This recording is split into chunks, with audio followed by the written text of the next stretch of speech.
This program contains true stories of rescues. All of the 911 calls you will hear are real. Whenever possible, the actual people involved have helped us reconstruct the events as they happened.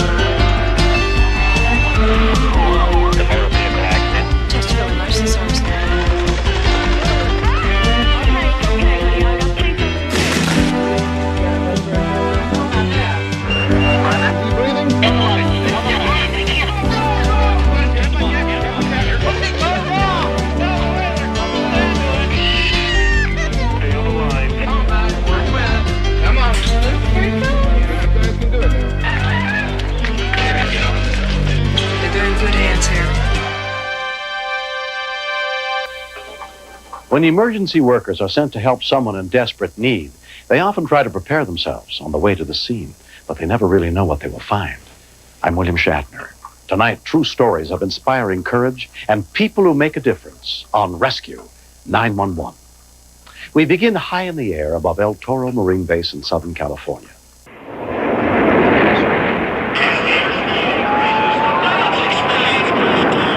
Some of the footage you'll see was taped on April 24th, 1988, as top Navy and Marine Corps pilots showed their stuff at the 38th Annual Navy Relief Benefit Air Show. On the last day of the event, Colonel Jerry Caddick, a jet fighter pilot for 25 years, was to perform. His wife, Vicki, remembers. Personally, for me, going to an air show is always traumatic because there are mishaps. The possibility of seeing somebody crash is always there. And for whatever reason, that always sits in the back of my mind when I'm at these things. Jerry would be executing the square Immelman, a precision dogfight maneuver he had done often, including this performance 2 days earlier. Normally done at 20,000 feet, at air shows it was done within 500 feet of the ground to give the audience a better view. At speeds of up to 400 miles an hour, there would be no margin of error. That Sunday, Jerry got to the field, suited up, and headed out to his FA-18 Hornet. Still in top physical condition at 45, Colonel Jerry Caddick was one of the most experienced fighter pilots in the Marines, a well-respected group commander, heavily decorated for combat missions in Vietnam.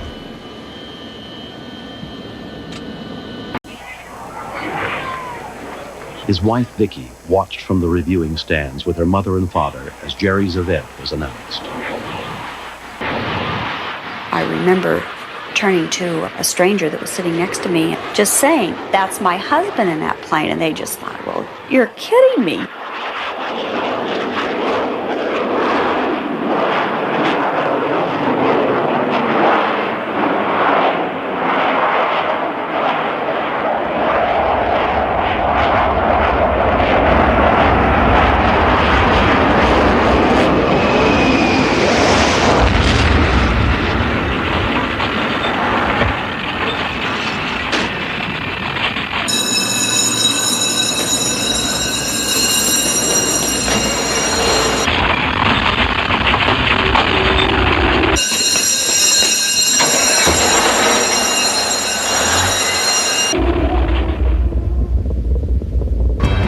When we continue. We're approximately a mile from the crash site. My immediate concerns were the pilot, of course, where we're going to have a body or where we're going to have a victim.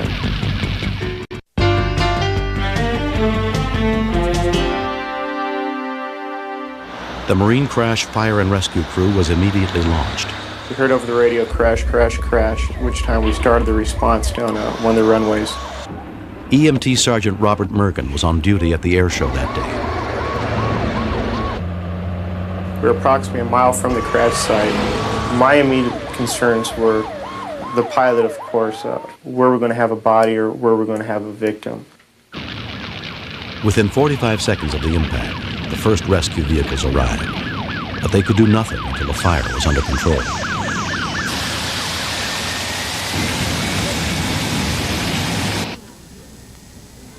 I tell you, you could hear a pin drop. It was so quiet.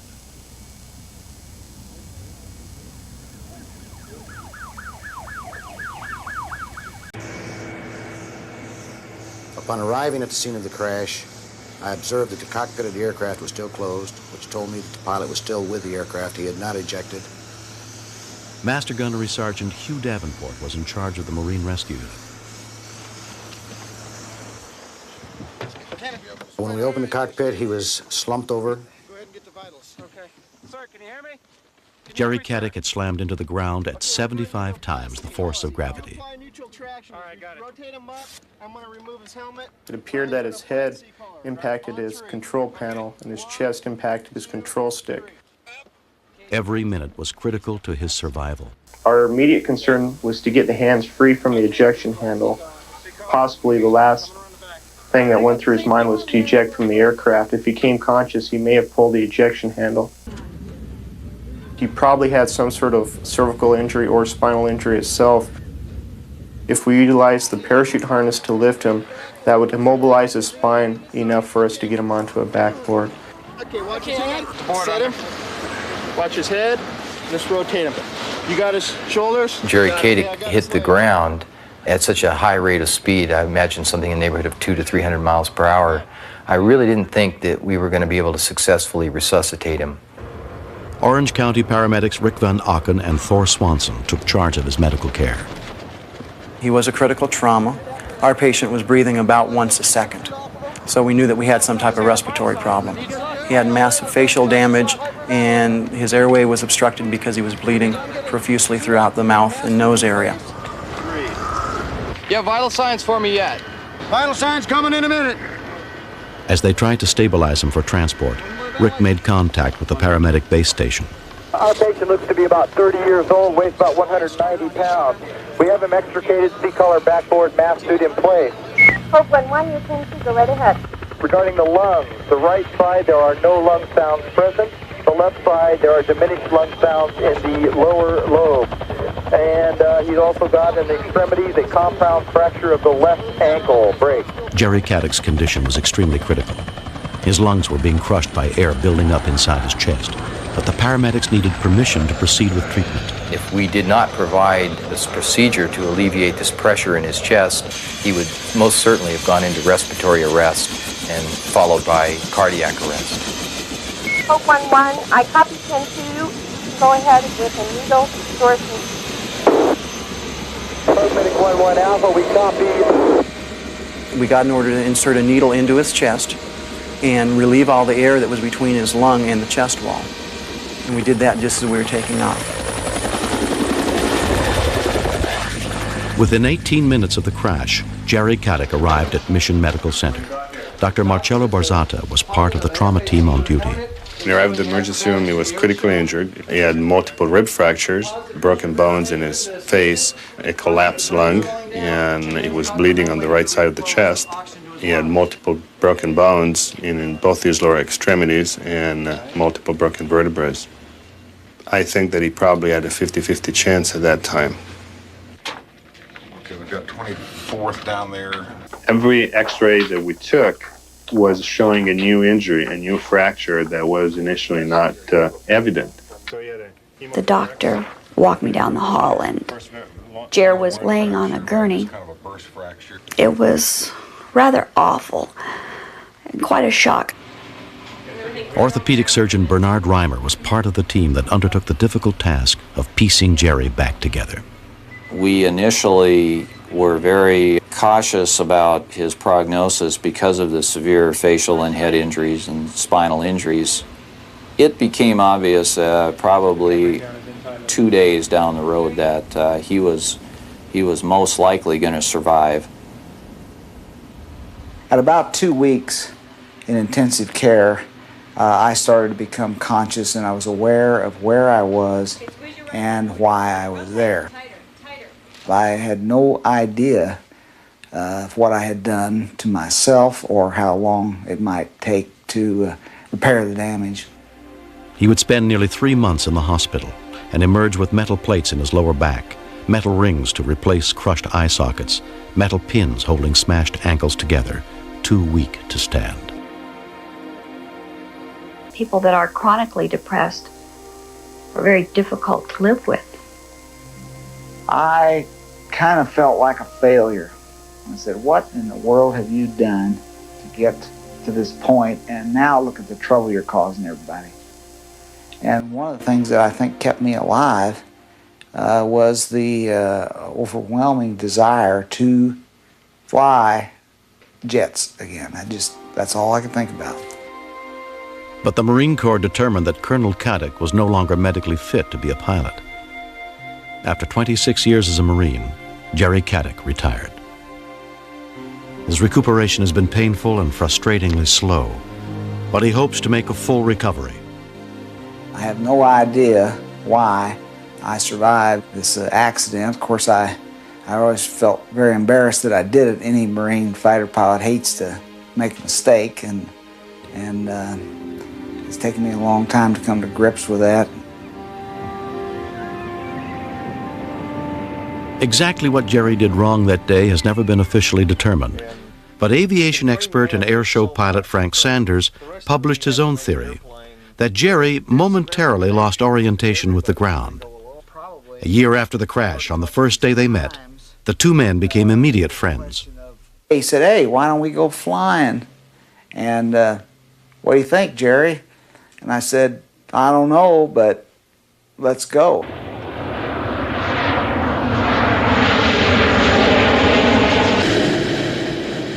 He's not a quitter. He said, put me back together and stand me up, and I'm going to continue on in life. He's just that kind of a guy.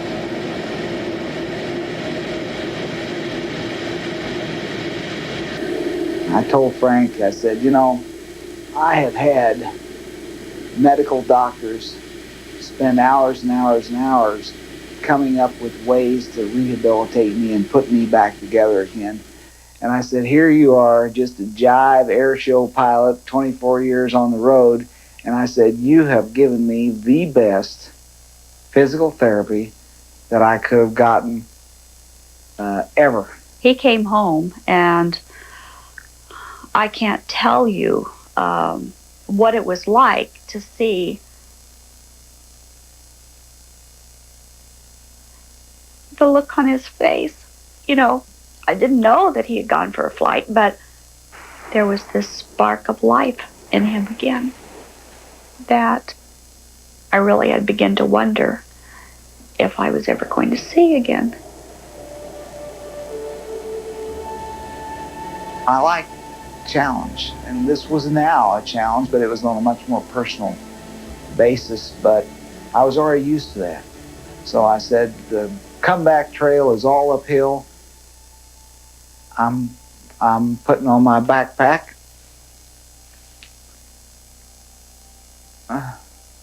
and going straight ahead.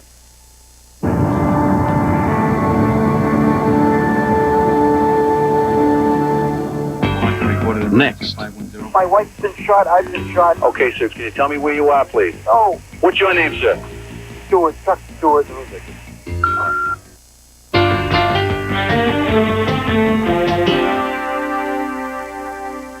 On the night of October 23rd, 1989, a number of violent crimes were committed in the city of Boston, but only one would capture the attention of people across the nation, fascinating them with its unanswered questions and chilling them with its inhuman cruelty.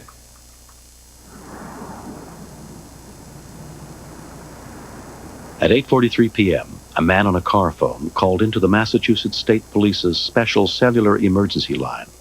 Dispatcher Gary McLaughlin took the call. State Police Boston recorded emergency 510. My wife's been shot. I've been shot. Where is this, sir? I have no idea. I'm off. I was just coming from Tremont, Brigham and Women's Hospital. Two shooting victims in Tremont Street area in Boston. I went over to my desk at that time and picked up an extension phone of that cellular line. Immediately, Sergeant Dan Grabowski contacted the Boston City Police. And I picked up the hard line to Boston PD. It's a direct hard line to the police turret, which is their communication section. Boston operations. Boston Police Dispatcher Brian Cunningham stayed on the line, but could send no help for the shooting victims until he got their location. Straight through Huntington Ave. Where are you right now, sir? Can you indicate to me? No, I don't know.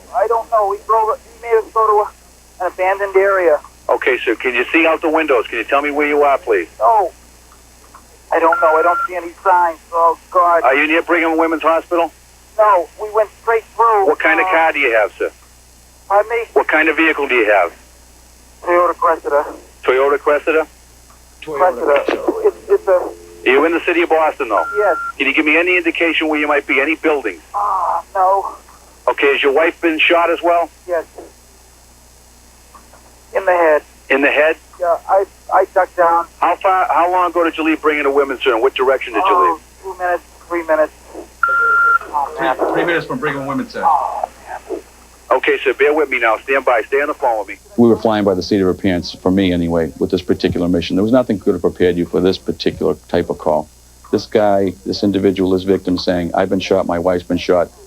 I've got one problem. I don't know where the hell I am. What's your name, sir? Stewart, Chuck Stewart. Should I try to drive up to the corner to see a street? If you can drive, sir, without hurting yourself, yes, if you could. Just try to give me a cross street. If you can drive, give me any street indication and stay there. I'll get someone right to you, right away. Stop the car. He took the keys, but I have a spare set. Oh, man. Bear with me, Chuck. I'm going to get someone to you. Hang in with me now. All right. I'm at a place. Oh, I can't read it. Just try to read it, Chuck. Right, I'm coming up to an intersection, but there's no... Toyota Cressida. What color's your car, buddy? Street sign. Blue. Blue Toyota Cressida. Yeah.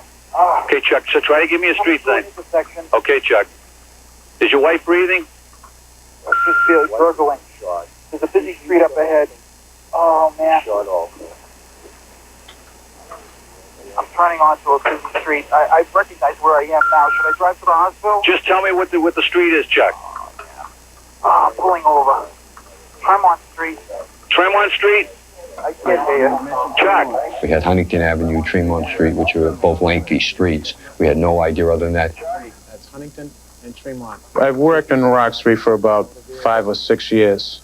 I knew all the areas, alleys, most of the doorways, hallways in that area. I put the Bravo 101, the Bravo 104, and the Bravo 201 on call.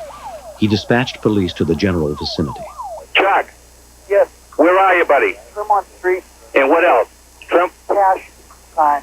Tremont Street and what sign? Hang in with me, Chuck. Can you hear me? Chuck. Yeah. Tremont Street where? I don't know. I'm in front of K. K what? Oh, man. Hang in, Chuck. Come on with me now. Chuck, I need you to help me a little bit, and I'll get assistance to you right away. We're on the way, Chuck. Chuck. Yeah. Can you? Man, I'm gonna pass out. Can you open the door? Can you open the window? I'm blanking out. You can't blank out on me. I need you, man. Chuck. Interested. My wife has stopped gurgling. She stopped breathing. Chuck, I'm going to get assistance to you, buddy. Open the door. Talk to someone on the street. Despite his articulate behavior, we were losing him to a point where you could tell he was obviously losing blood, getting a little shocky on us. Time was your enemy. You were in a battle of time. Open the door and talk to anyone that passes by, my friend. All right, there's no one by. Anybody at all. I want to talk to somebody, find out exactly where you are. All right. All right, brother. Oh, man. Oh. You hang in there with me. We're going to take care of this now. Help's on the way. Talk to me, Chuck. Oh. Where were you shot, Chucky? Chuck? No, he's faded out. We'll get nothing from him at all. Nothing. Chuck.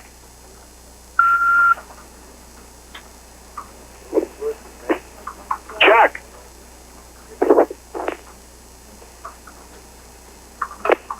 Chuck, are you there? We heard body movement in the vehicle. We heard breathing in the vehicle. We believe the victim to still be with us. So all we had was verbal stimulus in an attempt to rouse him and give him some incentive to let him know that we were still plugging for him. It was difficult. That was my most difficult part of the mission, was when we lost verbal communication when he blacked out. Chuck Stewart. Chuck, can you hear me? Minutes passed, and still Charles said nothing. Pick up the phone, Chuck. Hey, wait a minute. You hear the sirens over there? You hear the siren? I can hear a siren. Yeah, Boston, we just heard a siren on the cellular line. I advised the dispatcher at the Boston Turret there had to be a cruiser right within the immediate area for me to hear that siren. He shut down all the sirens of all the sector cars that he had out there. You're still hearing this siren? Negative. Negative on the sirens. And then one by one had each vehicle turn their siren on. Chuck, pick up the phone. They're putting on individual sirens. Route 21, your siren's on. No siren there. No, we're not getting anything now. Bravo 21, shut off your siren. Bravo K1, sound your siren. Not yet, no siren. Bravo K1, shut off your siren.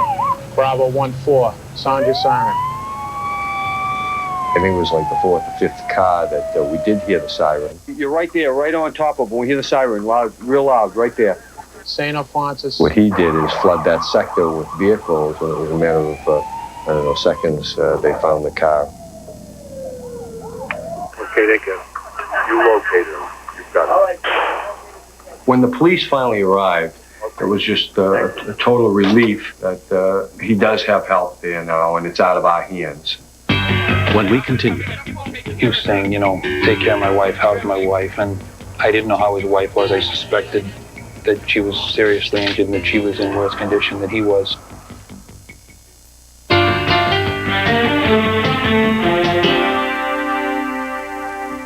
The footage that follows is not a recreation. It was taped during a ride-along with the Boston Emergency Medical Service on the night Charles and Carol Stewart were shot, and on the days that followed. the instant the Stewart's blue sedan was located, EMS Deputy Superintendent Richard Serino and dozens of other emergency workers converged on the scene. The first paramedics to arrive were partners Dan Hickey and Kevin Shea.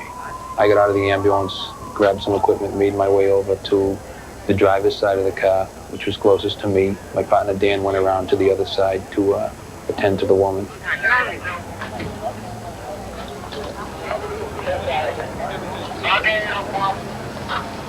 Steve, get in there, move back. 1-2. 1-2. Stay back. Use the mask, man. She had a substantial amount of injury to her head and was in cardiac arrest at that time. Drop this and spin it, please. Get him on. Put your hands right on your chest. Go ahead. Stretch it not in there, Cap. Yeah, we're going to do it. Pull him right up. Take care of my wife. Yeah, every time we got people taking care of her. He was saying, you know, take care of my wife, how's my wife? And I didn't know how his wife was. I suspected that she was seriously injured and that she was in worse condition than he was. Up away.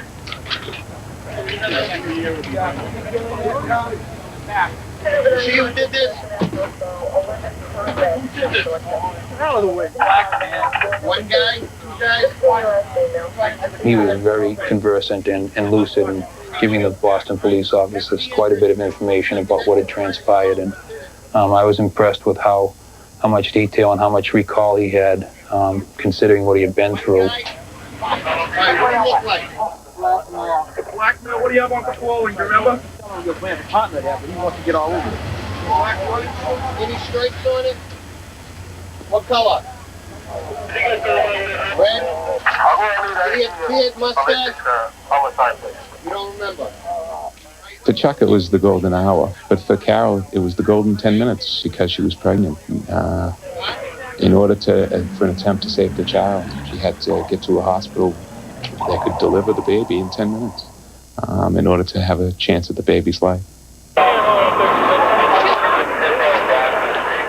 2 people shot. I'm sorry to say it's a fairly common occurrence these days. It's not a very rare situation where someone is injured by gunfire these days. So my only concern is what I have to do at that point to keep him alive, to get him to the hospital. PCH? Yeah, this one's going to city. The other one went to the Brigham, okay? This is going to the city? City, yep. The woman Yeah. 29-year-old Charles Stewart and his 30-year-old wife Carol were rushed to separate hospitals with critical gunshot wounds. At Brigham and Women's Hospital, where they had attended a childbirth class only minutes before, their baby was delivered by cesarean section 8 weeks prematurely. Charles was taken to Boston City Hospital. Breathing okay? What hurts? What hurts? Okay. How about numbness or tingling in your legs? No? Okay. 12, 18, 59, 29 years old. Okay,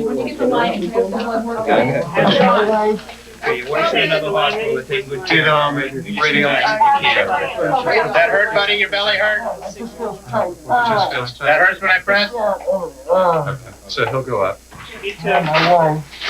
She went to another hospital. We can't keep an update because we're taking care of you, okay? All right.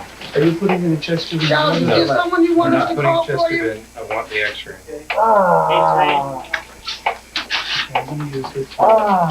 Charles, is there someone you want us to call for you? No. No? Okay, so far we have 2 penetrating gunshot wounds. It looks like an entrance wound here. Second site over here. Patient's hemodynamically stable, complaining of belly tenderness. We're going to get some x-rays of his chest, shoot a quick picture of his kidneys, and then I'll go up to the operating room.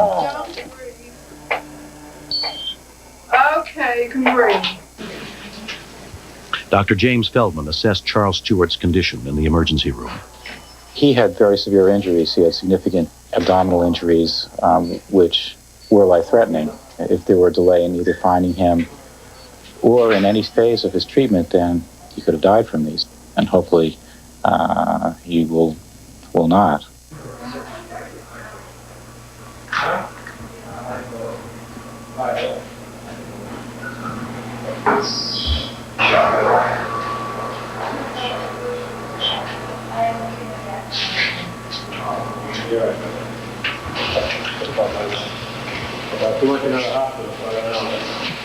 Okay, Mr. Stewart, this is just oxygen, all right? All right. Just want you to breathe normally. You about ready?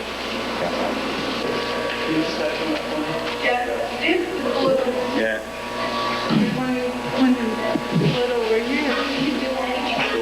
Is that the same bullet? Doesn't make sense. You've got 2 holes in 1 bullet. Chief of Surgery Erwin Hirsch performed the 6-hour operation. The bullet had traversed the abdomen diagonal way. So there are a lot of things in the path of that bullet. Liver parts had to be removed, and blood vessels and intestines that were bleeding, and that had to be controlled. And as you do that, you begin to identify other injuries. It was a serious injury, yes. Required expert care, yes. But he should be able to be fully rehabilitated. It may take some time, but down the line, he should be able to do just about everything that he did before. But Carol Stewart died within hours of being admitted to the hospital. And 17 days later, their baby Christopher would follow. The day after the shooting, the dispatches were inundated with praise for their extraordinary efforts to locate the Stewarts.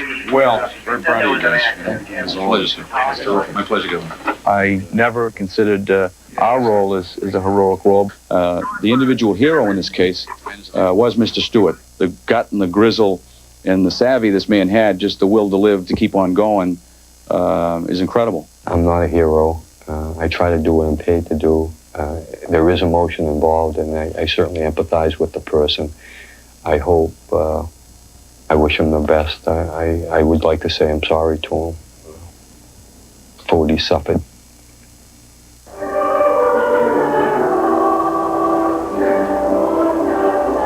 Hundreds of mourners attended Carol Stewart's funeral, including Charles's brothers Matthew and Michael, and many dignitaries. But Charles himself was still recuperating in the hospital. Following is a message from Chuck to his wife, Carol. Good night, sweet wife, my love. God has called you to his hands, not to take you away from me, all the happiness and gladness you brought, but to bring you away from the cruelty and violence that fills this world. In our souls, we must forgive this sinner, because he would too. Now you sleep away from me. I will never again know the feeling of your hand in mine. But I will always feel you. I miss you, and I love you.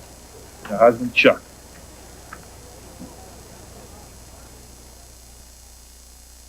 Days went by, and no suspect was arrested. Pressure mounted to find the black man Charles Stewart had described as having robbed and then shot him and his pregnant wife. Police focused on the suspect. Shortly after Charles picked the man out of a lineup, his brother Matthew Stewart came forward and made a startling revelation to the authorities. Matthew's attorney, John Perini, explained. What he's told me was that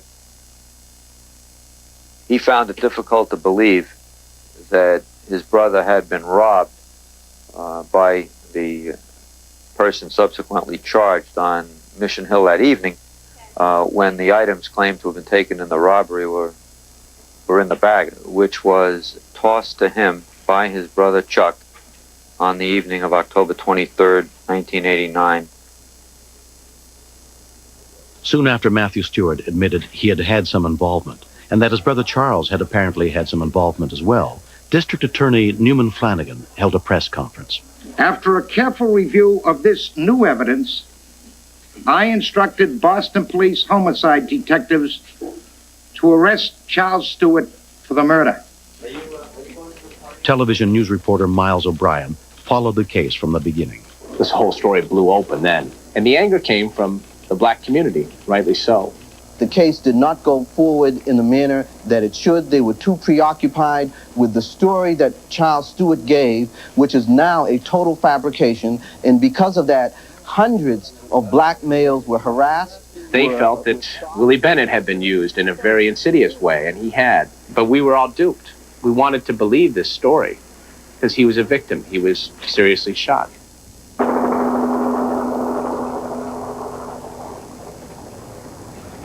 The morning after Charles Stewart was identified as a suspect, his abandoned car was found on a 300-foot high bridge, and his body was pulled out of the icy water below. Chuck Stewart was buried, and the governor wasn't there, and the mayor wasn't there, and there weren't 800 people there. It was a very different funeral from Carol Stewart's funeral. And this entire area was grieving in a different way this time. Charles Stewart's apparent involvement in the murder of his own wife and child was particularly difficult for all the people who had worked so hard to save his life. It was an unsettling call to take, and you just try to put it behind you. Unfortunately, with the media attention, the team really hasn't had a chance to put the mission behind us, and that's normally what you do, you have to do. Otherwise, you couldn't perform effectively. You couldn't emotionally perform effectively if you kept the image of that night and that mission always in the back of your mind. I'm sure 10 years from now, I remember every detail about this call. There are other calls that a month ago you wouldn't remember too much about it, but this'll be with me forever. I think it'll be with anybody who was there, anybody who saw the picture, anybody who saw any of your footage. I'm sure we'll think about this. Even though Mr. Stewart now has become the principal of the case, I don't think I would change anything that happened that night as far as what we did. We accomplished what we were put here to do that evening. Somebody asked me some time ago if I will be happy when all this is over. And my answer then was the same as today, that there's absolutely no happiness in anything in this case. This is a total tragedy. On January 25th, Carol DeMaty Stewart's parents and brother announced the formation of a scholarship fund in her name for people from the inner city area mistakenly targeted in the search for her killer. She was truly the brightest of lights in our lives, a light that never go out in our minds. She will always and forever be with us. Mere words cannot express the terrible emptiness we feel or how much we miss her now. We pray that God has taken her and our beloved grandson, Christopher, into his embrace in heaven, where they will be safe and happy with him until the time we will join them. Thank you. maybe the effort by Carol's parents. That is the aspirin that's going to begin the healing process. But there's going to be a scar. How significant the scar, that's for historians to look 5 years or 10 years down as this case plays itself out, which it hasn't played itself out yet. Many questions remain unanswered. How much involvement does Matthew Stewart have in all of this? That's the big question. Who pulled the trigger is the biggest question. A lot will be told, and we might never know. We might never know.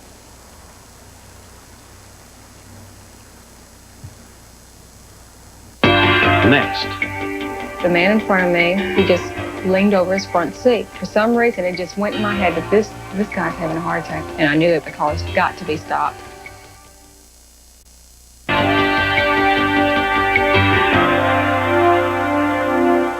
It was early on the morning of February 14th, 1989 in Jackson, Mississippi. 66-year-old businessman Leonard Moran was driving to meet some friends for breakfast, as he often did. But on this Valentine's Day, he would never make it to the restaurant.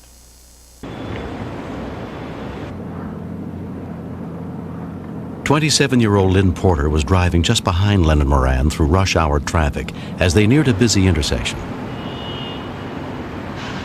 The man in front of me, he just leaned over his front seat very slowly. And I thought, well, maybe he might be picking up something or using a car phone. Because he did not come back up, for some reason it just went in my head that this guy's having a heart attack. Something's not right here. And I knew that the car's got to be stopped.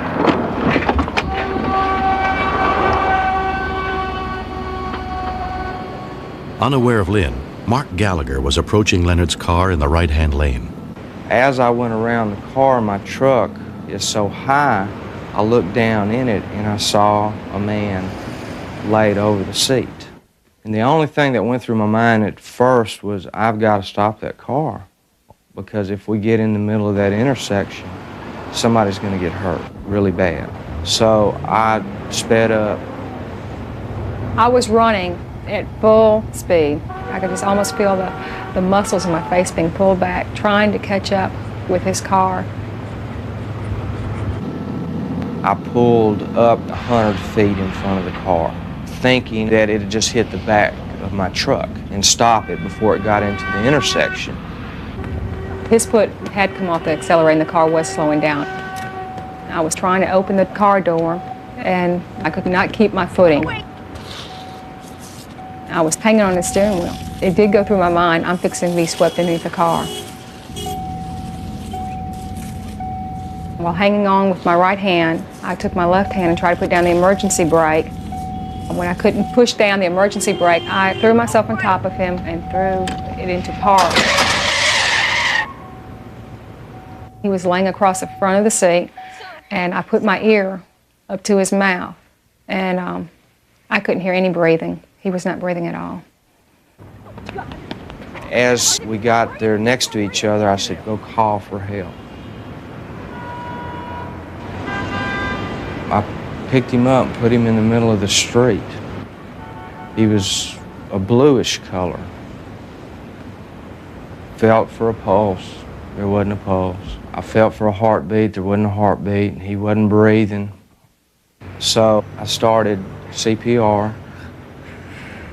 I hadn't taken CPR in 15 years. I ran to one house, there was no answer. I went to another house. It said, please. I said, please, someone help. I was scared. I thought he was dead. It was real hard doing it by yourself. I knew I couldn't stop. There was no way you could stop. If you stop, the man dies. When I went to the houses and no one would answer, I got discouraged because I remember I've taken CPR courses and I knew you've got 4 minutes to react before brain damage might set in, and I knew something had to be done fast for this gentleman. In the paint store across the street, off-duty fireman Howard Taylor was working at his part-time job. She came in and I heard her hollering somebody had a heart attack.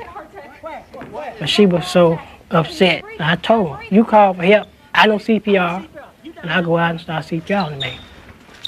And that's when I grabbed the phone and called 911. The call for help came in at 8:13 Fire a.m. department, what's your emergency? Rescue vehicles were immediately launched, but the nearest ambulance, with the life support equipment they needed to shock his heart into beating again, was 5 miles away.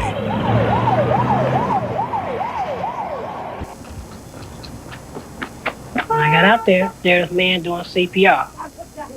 He was doing the best he could do. He didn't have his rhythm just right.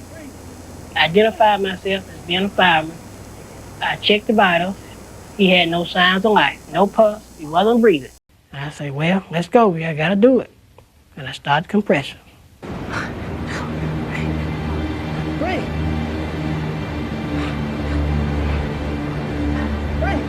When I started doing the mouth-to-mouth, his lips were blue, real blue. There was not, in my mind, he was dead. When we continued, I was very distraught after I'd realized that he didn't have any vital signs even after they hit him with those paddles.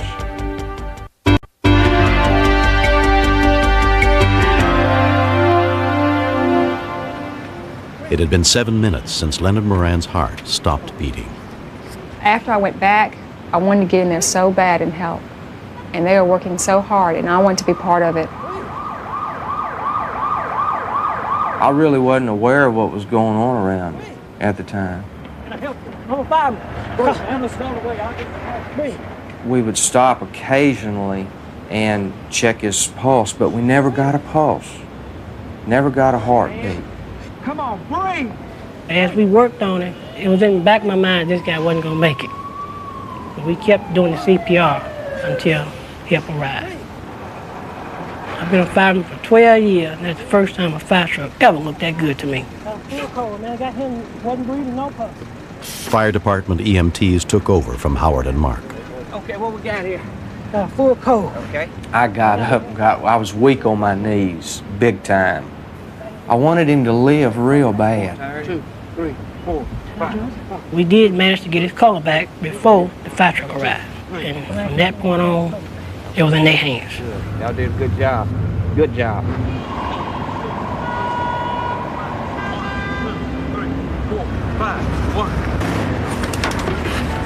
Paramedic Keith King and his partner arrived with the fully equipped ambulance and took charge of the situation. When we arrived on the scene, they were doing very efficient CPR and had kept his condition from deteriorating any further. Time was running out for Leonard Moran. Everybody clear? 1, 2, 3. Okay, still no pulse?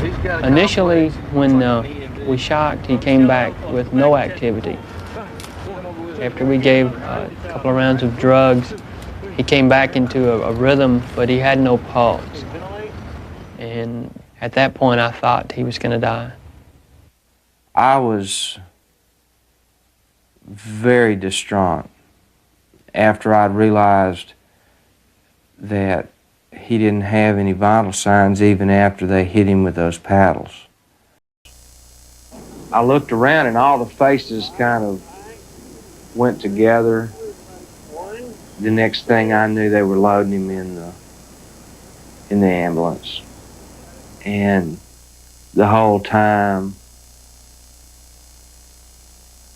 I was thinking maybe I could have done better. I remember going up to him saying, "How is he? How is he?" And they said, "We don't know. We don't know." I really thought the man was dead, but they always had second chance.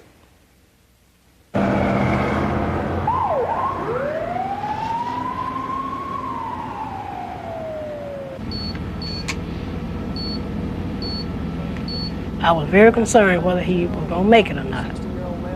So I called Station 8, and I asked him, I say, is Mr. Moran doing all right? He said, "Man, you did it. You did." I said, "I did what?" He said, "That man was alive, and he opened his eyes right as we got there."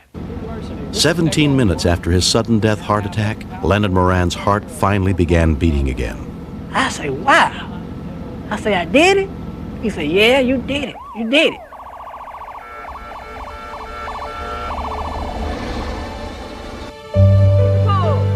Oh, you missed it again. Let me take a shot. Leonard spent 2 weeks recuperating in the hospital, and he still faces heart bypass surgery, but his prognosis is good. He and his wife of 39 years, Mary Louise, have not forgotten the people who helped him that day. Had it not been for them, I wouldn't be here. They are in my thoughts almost every day, really. Sometimes it's hard to talk about that. They're very special people to me. After I saw Mr. Moran in the hospital and were able to see that he was living, I'll never be able to describe that feeling. It's just a touching feeling that, hey, we've all pulled together, and everyone pulled together, and there, this man lived. And about 3 weeks later, we all had dinner with him, and then he gave us a plaque, and it was a heart, and then you knew he was going to be all right. And I think, if anything, through this situation, if I can emphasize how important CPR is, to know at least you can give a guy a second chance. You either can stand there and look at him, or you can give him a second chance. I thank God that I knew when it counted.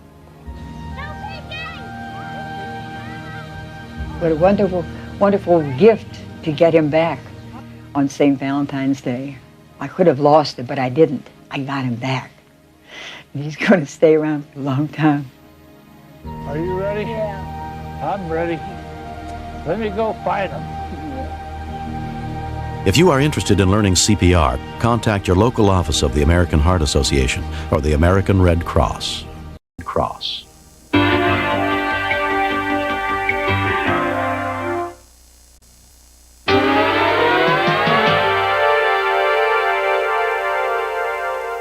With luck, you may never have to face a life-threatening emergency. But we owe it to each other to learn basic first aid techniques just in case. This series is dedicated to the real heroes who answer our calls for help and do their best to save the life of a stranger. I'm William Shatner. Join me next week for more true stories on Rescue 911.